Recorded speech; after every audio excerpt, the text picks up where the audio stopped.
नमस्कार, अटेंशन में आपका स्वागत है और मैं हूं मनोज वर्मा। मध्य प्रदेश में कोरोना की दूसरी लहर के बीच ब्लैक फंगस के मामलों ने शासन प्रशासन की चिंता बढ़ा दी है। ऐसे में मानव अधिकार आयोग ने शिवराज सरकार को नोटिस जारी कर कई सवाल पूछे हैं। राज्यसभा सांसद विवेक तन्खा की याचिका पर मानव अधिकार आयोग ने 6 बिंदुओं पर नोटिस जारी किया है और 28 मई तक जवाब मांगा है। क्या है ये वो 6 सवाल, हम आपको बताएंगे। इसके साथ ही हम प्रदेश के हालातों पर भी चर्चा करेंगे और देखेंगे कि किस प्रकार मुख्यमंत्री शिवराज सिंह चौहान तीसरी अग्नि परीक्षा की तैयारी में जुटे हुए हैं।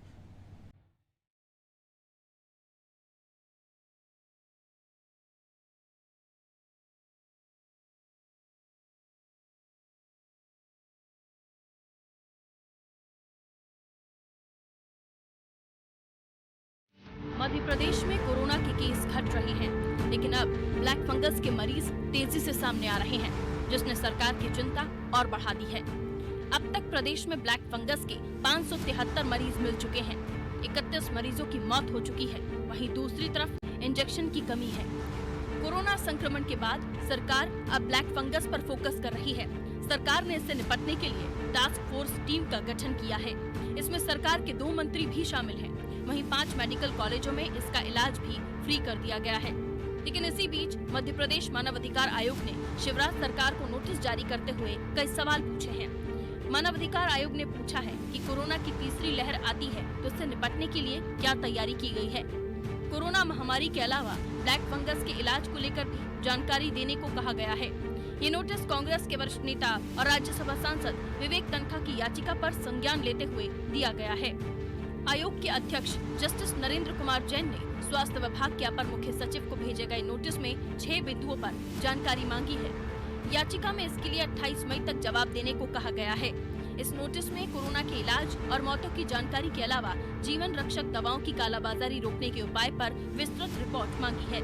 मानव अधिकार आयोग ने पूछा है कि कोरोना ब्लैक फंगस के कितने मरीज मिले और कितनों की मौत हुई। दवाइयों और इंजेक्शन की उपलब्धता के लिए क्या प्रयास किए गए हैं। दवाइयों और इंजेक्शनों की कालाबाजारी के संबंध में कितने एफआईआर की गई हैं? कालाबाजारी रोकने के लिए क्या क्या उपाय किए जा रहे हैं? हर जिले के सरकारी और निजी अस्पतालों में कितने बेड उपलब्ध हैं? अगर तीसरी लहर आती है तो क्या व्यवस्थाएं की जा रही हैं? हालांकि मानव अधिकार आयोग के सवालों के बीच सरकार अभी दूसरी लहर से निपट रही है और उसे सफलता भी मिल रही है। सरकार कोई रिस्क लेने के मूड में नहीं है। यही कारण है कि मरीजों की संख्या रोजाना 18,000 से सिमटकर 6,000 के अंदर आने के बाद भी अभी तक कोरोना कर्फ्यू में राहत नहीं दी गई। खुद सीएम संभाग स्तर पर समीक्षा बैठकें कर रहे हैं। मानव अधिकार आयोग में दायर याचिका में कहा गया है कि कोविड-19 के साथ अब ब्लैक फंगस के भी मामले सामने आने लगे हैं। इंदौर, भोपाल और जबलपुर जैसे शहरों में इससे बड़ी संख्या में मरीज मर रहे हैं। प्रशासनिक व्यवस्थाएं कम पड़ रही हैं, जिसकी आड़ में अव्यवस्थाएं फैलती जा रही हैं। सरकारी अस्पतालों में डॉक्टर्स और नर्सेस की कमी, ऑक्सीजन और वेंटिलेटर्स की कमी, दवाइयों की कमी की आड़ में नकली दवाइयों की सप्लाई जैसी कितनी ही समस्याओं से प्रदेश जूझ रहा है। तन्खा ने आरोप लगाया कि प्रशासनिक व्यस्तता की आड़ में मानवता के दुश्मन तैयार हो गए हैं, जिनका उद्देश्य सिर्फ मुनाफा कमाना है। ऐसे में मानव अधिकार आयोग चुप कैसे बैठ सकता है? पूर्व मुख्यमंत्री कमलनाथ ने भी सरकार पर आरोप लगाए हैं। उन्होंने कहा, ब्लैक फंगस से मरीज मर रहे हैं, लेकिन सरकार को फिक्र नहीं है, न ही सरकार ने कोई खास तैयारी की है। अब प्रदेश में ऑक्सीजन, रेमडेसिविर की कमी की तरह ही ब्लैक फंगस बीमारी में उपयोग में आने वाले आवश्यक इंजेक्शन की कमी से जनता रोजाना जूझ रही है। श्रीमान विवेक तन्खा जी लगातार कभी ट्वीट करके, कभी मानवाधिकार, कभी चिट्ठी, कभी पत्री, इसके अलावा कभी सेवा और सहयोग कुछ किया है? केवल सवाल खड़े करना, भेजा सवाल खड़े करना। जब देश में सबसे बढ़िया, सबसे पहले ब्लैक फंगस के इलाज की सुविधा देने का काम मध्य प्रदेश कर रहा है और ब्लैक फंगस अचानक से इतनी बड़ी तादाद में पैदा हुई और उसको लेकर भी जो बनने वाले इंजेक्शन है तत्काल सन फार्मा से बात करके उनकी आपूर्ति सुनिश्चित करवाने का काम भी मुख्यमंत्री जी कर रहे हैं। श्रीमान विवेक तन्खा जी, आप कोर्ट जाए, मानवाधिकार आयोग जाए, जहां जाए वहां से नोटिस आएंगे, जवाब मांगे जाएंगे, जवाब सरकार देगी। लेकिन आप जो काम कर रहे हैं वो जनहित में नहीं, केवल सवाल खड़ा करके आप अपनी कांग्रेस के अंदर की राजनीति में नंबर जरूर बढ़ा सकते हैं, लेकिन जनता के मामले में आपका हश्र क्या हो रहा है ये भली भांति आप समझ सकते हैं। भाजपा की सभी सरकारें इसी तरीके का काम कर रही हैं। जहां केंद्र की सरकार को दिल्ली हाई कोर्ट ने ये कहा कि आप अवमानना कर रहे हैं, वहीं मध्य प्रदेश की सरकार के लिए संज्ञान लिया गया है।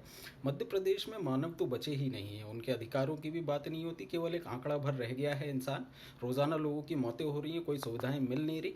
और तीसरी लहर को लेकर के हमारे प्रदेश की मंत्री जहाँ यज्ञ करवाती है, हमारे प्रदेश की सांसद जहाँ ये कहती हैं कि गौमूत्र का इस्तेमाल किया जाना चाहिए, तो हमारे जो मुख्यमंत्री हैं वो कोरोना को सर्दी जुकाम से ज़्यादा कुछ मानते नहीं हैं। ऐसे समय में ऐसा संज्ञान लेना ये एक बड़ी एम्बैरसमेंट सरकार के लिए है। प्रदेश की जनता से माफ़ी मांगे और बताएं कि क्या तैयारी तीसरी लहर को लेकर के है। सरकार अपने स्तर पर तैयारी में जुटी है। अभी सरकार की प्राथमिकता दूसरी लहर से निपटने की है, लेकिन ब्लैक फंगस ने चिंता बढ़ा दी है। मगर इसके बाद भी जिस तेजी से इससे निपटने के प्रयास हो रहे हैं, वो ये बता रहा है कि विपक्ष चाहे जो दावा करे, लेकिन सरकार सक्रियता से जुटी है। ब्यूरो रिपोर्ट, अनादि टीवी।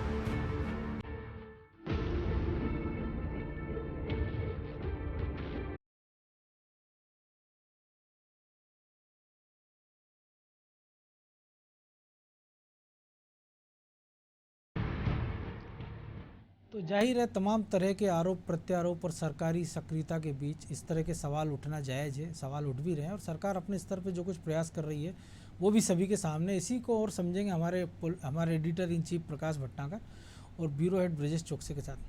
प्रकाश जी, मानवाधिकार आयोग में गए विवेक तनखा, इसके पहले हाईकोर्ट में कई सारे मामले गए थे, लेकिन गंभीर बात यह है कि जिस प्रकार से ट्वीट और चिट्ठी पत्री का खेल चल रहा है मध्य प्रदेश में, खासतौर से विपक्ष की बात की जाए, जो सवाल रजनीश अग्रवाल उठा रहे थे कि अब ऐसे दौर में जब हम 18,000 से 5400 पर आ गए हैं, कल की तारीख में पॉजिटिविटी रेट हमारा 28 से हम 7.7 पर आ गए हैं।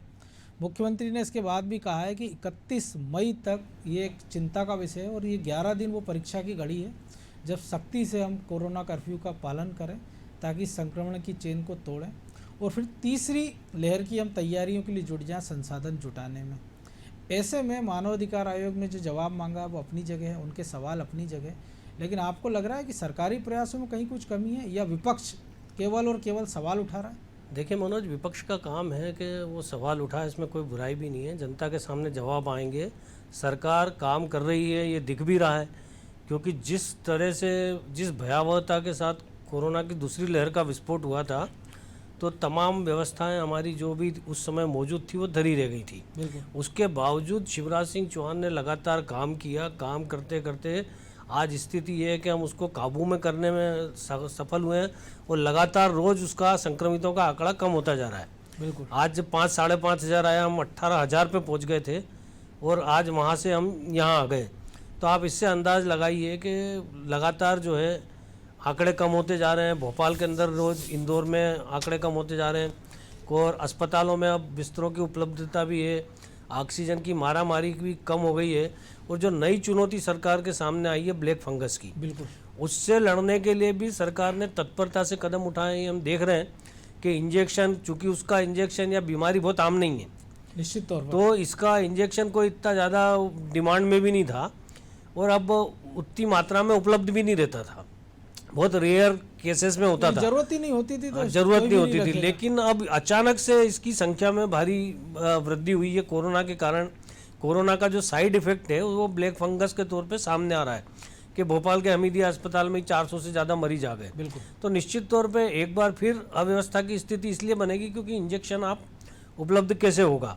लेकिन फिर भी सरकार ने प्रयास किए। सरकार के प्रयासों से इंदौर, भोपाल, जहाँ भी ब्लैक फंगस के मरीज हैं, बिल्कुल, वहाँ पे बराबर इंजेक्शनों की आपूर्ति हो रही है।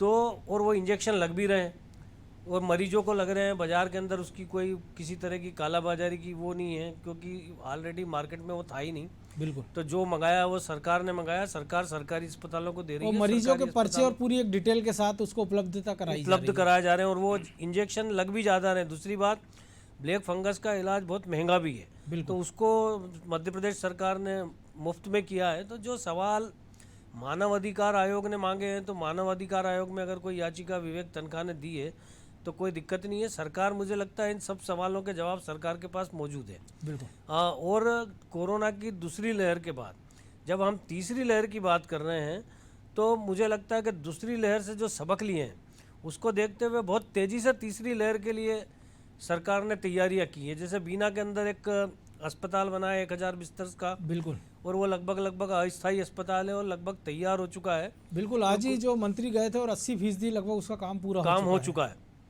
और उसमें कोई श्रेय लेने का होड़ नहीं है। हमने देखा कि उसमें बड़ा मतलब किसी नेता वेता का चित्र वित्र ये वो कुछ नहीं है। तो मुझे लगता है कि वो सरकार बहुत गंभीरता से उस दिशा में कर रही है। दूसरी जगह भी बिस्तरों की उपलब्धता बढ़ाई गई है। बिल्कुल।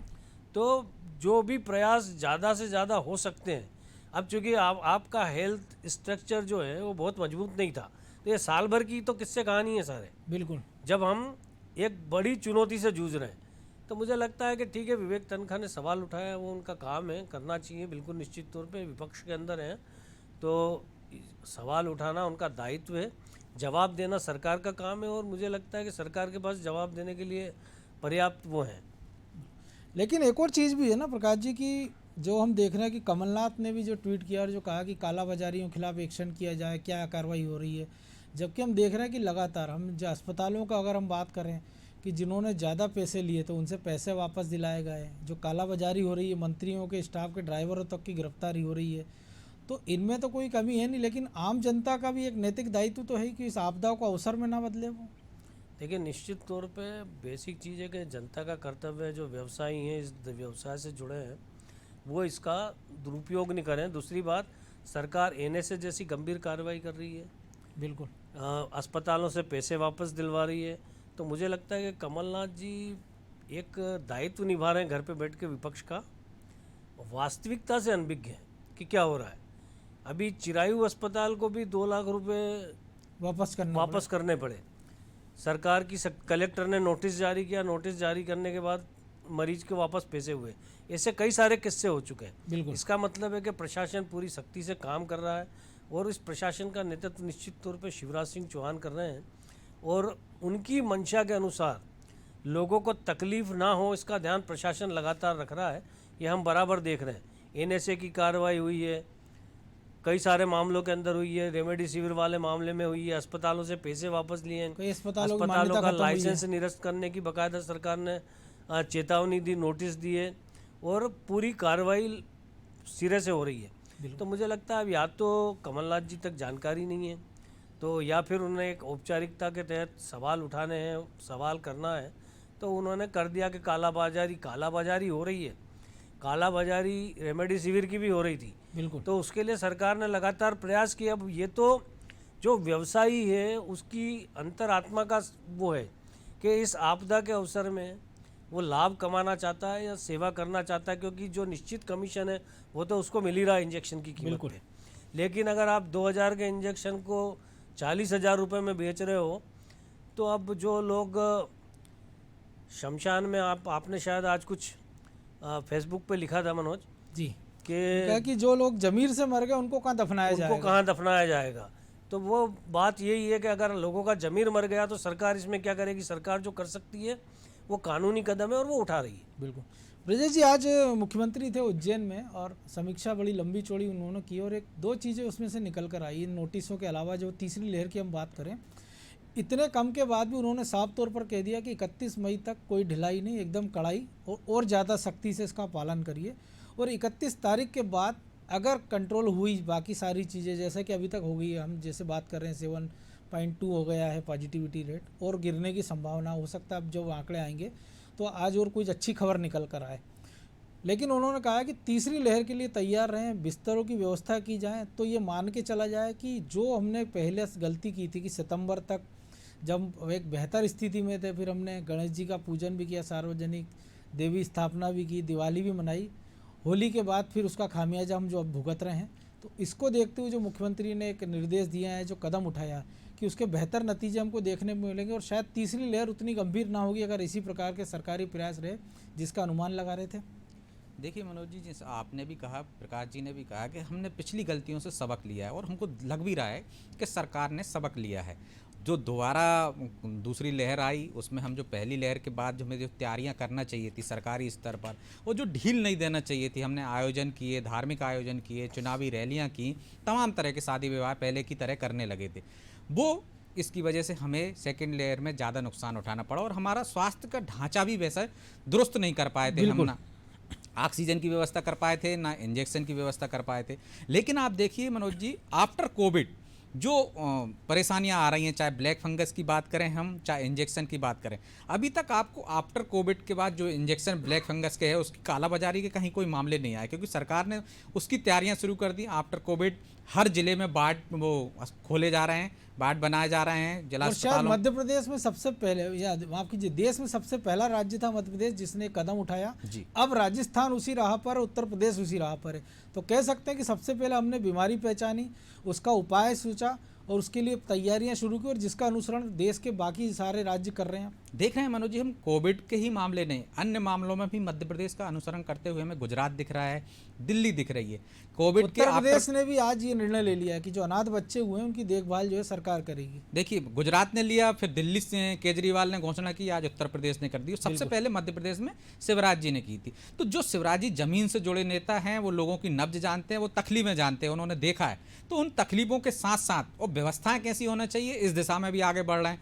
आफ्टर कोविड के जो मामले आ रहे हैं, तो सबसे पहले सरकार ने उन कंपनियों से बात की और सीधे इंजेक्शन मंगाए और मुफ्त में इलाज कर रहे हैं। सरकारी अस्पताल में आप जाइए, हाँ कमी है क्योंकि वो इतनी तेजी से बन नहीं सकते वो इंजेक्शन।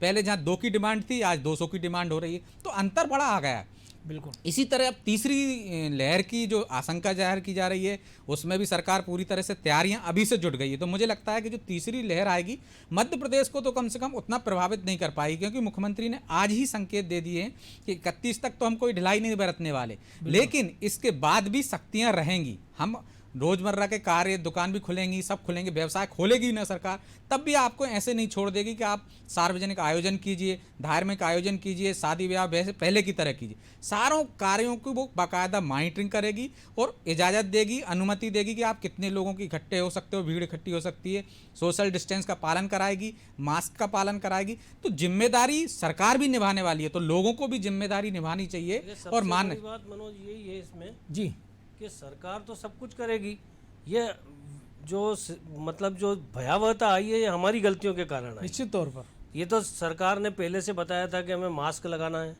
सैनिटाइजर का इस्तेमाल करना है, बार बार साबुन से हाथ धोना है और एक निश्चित डिस्टेंस मेंटेन करना है बातचीत करते समय किसी से भी, बिल्कुल। और भीड़ में अनावश्यक नहीं घर से जुटना है। बाहर ना निकलना है।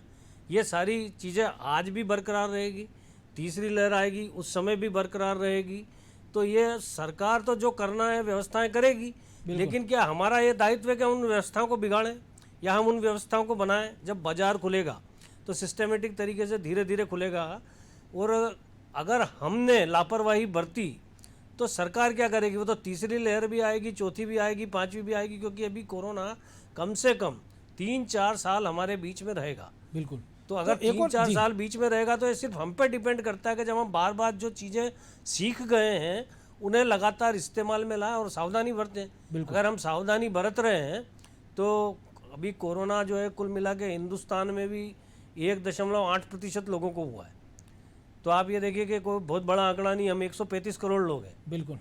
तो लेकिन हमारा जो सिस्टम है हेल्थ का वो इतना भी नहीं है। तो हमें इसलिए बिल्कुल सावधानी रखना है। सरकार तो सरकार का काम करेगी, लेकिन हम अपना दायित्व निभाएं, हम अपने कर्तव्यों को पालन करें, तो मुझे लगता है कि आसानी से इससे निपटा जा सकता है। कम से कम सरकार के लिए मुश्किल तो ना बने, सरकार के लिए और एक राहें और खुद आसान के लिए करवाएं। भी, क्योंकि आप सरकार के लिए तो तब मुश्किल बन रहा है जब आप बीमार होके जा रहे हो, लेकिन आप जब घर में हो तो आप अपने परिवार के लिए मुश्किल बन रहे हो, अपने समाज के लिए, अपनी सोसाइटी के लिए भी एक संकट खड़ा कर रहे हैं। दूसरी एक और चुनौती आपको नहीं लगा प्रकाश जी, जो आपने कहा कि 2% आबादी भी अभी इन्फेक्टेड नहीं हुई है, हर्ड इम्यूनिटी बनने के लिए 70% लोग कम से कम चाहिए, या वैक्सीनेशन जैसा हम अमेरिका या ब्रिटेन में देख रहे हैं।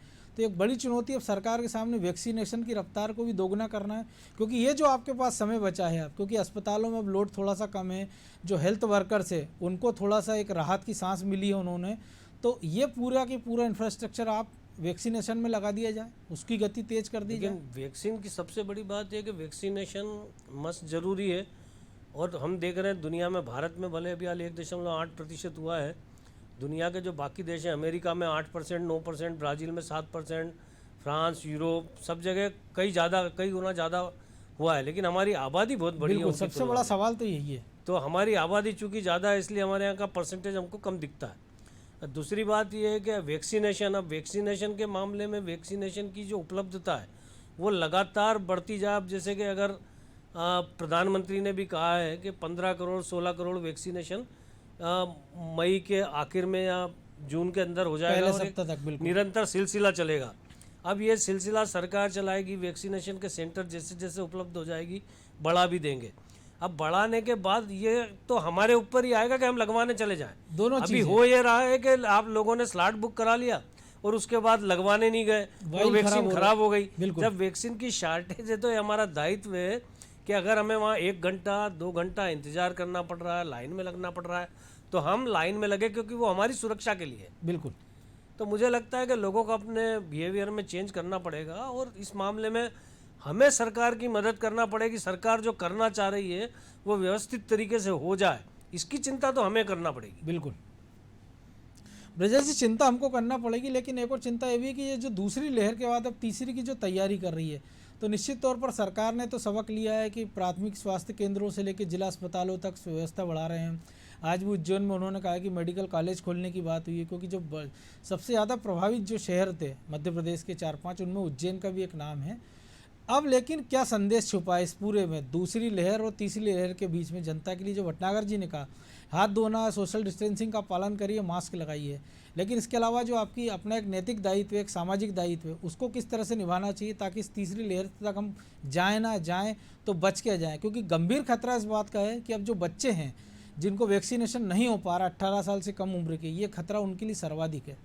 देखिए मनोज जी, आपको ये व्यवहार में लाना पड़ेगा, और जिस तरह सरकार आपको टोकती है, पुलिस आपको टोकती है मास्क नहीं पहनने पर, तो आपको और हमें सबको, पूरी जनता को ये लाना चाहिए अपने व्यवहार में कि भाई दूसरा यदि मास्क नहीं लगाए तो उसको टोको, उसको वैसे ही मत छोड़ो कि आपने मास्क लगा लिया। तो लोग अपनी आदत में लाएं। तो जो काम सरकार कर रही है वो आदमी अपनी जिम्मेदारी समझे, हर नागरिक अपनी जिम्मेदारी समझे, वो सिर्फ टोकना शुरू कर देगा तो मुझे लगता है कि समाज में परिवर्तन आ ही जाएगा। जो लोग आप यदि देखते हैं कि सब्जी के ठेला लेने जा रहे हैं, सब्जी के ठेले पर जा रहे हैं, यदि किसी ने मास्क नहीं लगाया, आप टोकिए, तत्काल लगाएगा वो, क्योंकि आप उसके ग्राहक हैं।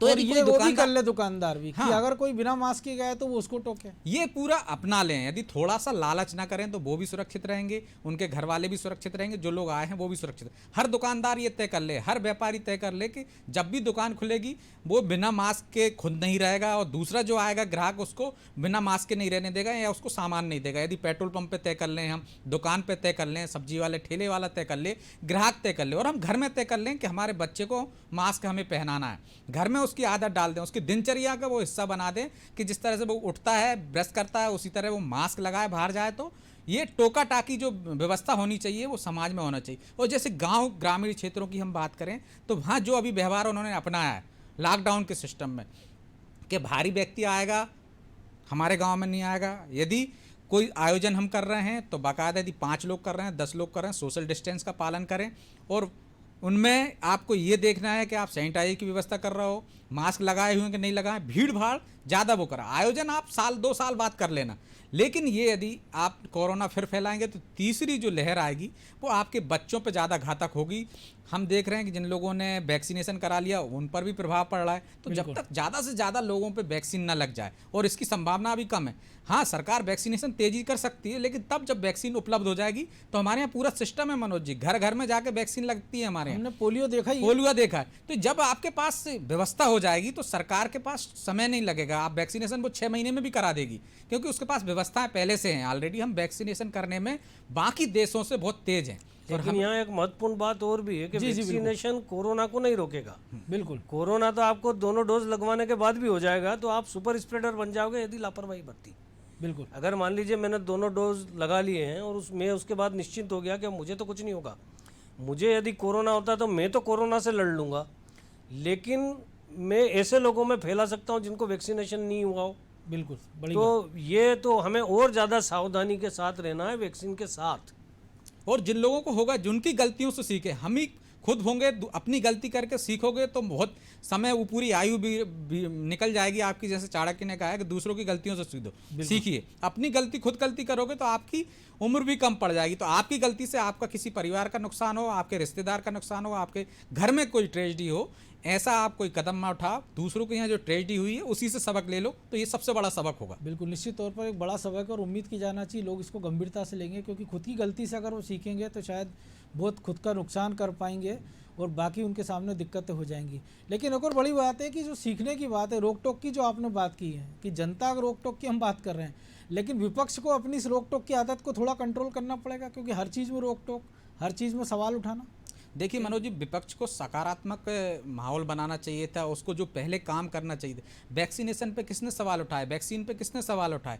आपने वो काम नहीं किया जो आपको करना था। आपको जन जागरूकता अभियान में जुड़ जाना चाहिए था। आप भी जिस क्षेत्र के जनप्रतिनिधि हो वहाँ लोगों को जागरूक कीजिए। लेकिन हमने देखा कि दूसरी लहर में विपक्ष ने वो ऐसी भूमिका नहीं निभाई सकारात्मकता की। जो पहली लहर में हमने देखा कि वो आए, लोगों की समाज की सेवा की, उन्होंने भी भूखे लोगों को पैकेट बांटे। लेकिन दूसरी लहर में उनको जो करना चाहिए वो नहीं किए, सिर्फ सवाल खड़े किए। सवाल खड़े करने का समय नहीं है। आपको राजनीति करने के लिए बहुत मौके मिलेंगे, इसमें भी आप कमियां निकालना जो कोरोना काल में रह गई निश्चित तौर पर निकालिए, लेकिन साथ में सकारात्मक माहौल बनाइए, लोगों की मदद कीजिए, सरकार की मदद कीजिए, तो ज़्यादा बेहतर होगा। बिल्कुल निश्चित तौर। और एक ऐसे दौर में जब पॉजिटिव शब्द से भी डर लगने लगा, तो लेकिन उम्मीद करेंगे कि विपक्ष शायद पॉजिटिव भूमिका निभाए। बहरहाल आप दोनों का बहुत बहुत शुक्रिया।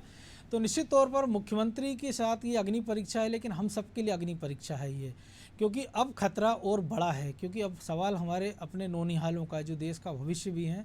और किसी भी देश के लिए एक अच्छी चीज़ यही है कि अगर नागरिक अपनी जिम्मेदारी उठाएं, क्योंकि हमारे संविधान ने हमको जो अधिकार दिए हैं, तो उसके साथ साथ हमारा कुछ कर्तव्य भी है। तो उम्मीद की जाना चाहिए कि जब हम सरकार से सवाल करें, हमारे अधिकारों की बात करें, तब हमको अपना कर्तव्य भी याद करें। और हम एक बार फिर आपसे अनुरोध करते हैं कि सोशल डिस्टेंसिंग का पालन करिए, समय समय पर हाथ धोते रहिए, सार्वजनिक स्थानों पर जाने से हो सके तो बचिए, और मास्क का उपयोग करिए, क्योंकि आप ही हम मिलकर ही इस महामारी से लड़ेंगे, तो जल्दी से निपट पाएंगे। क्योंकि सवाल आपके, हमारा है, हमारे भविष्य का है। अटेंशन में आज इतना ही। मुझे दीजिए इजाज़त, और आप देखते रहिए अनादि टीवी। नमस्कार।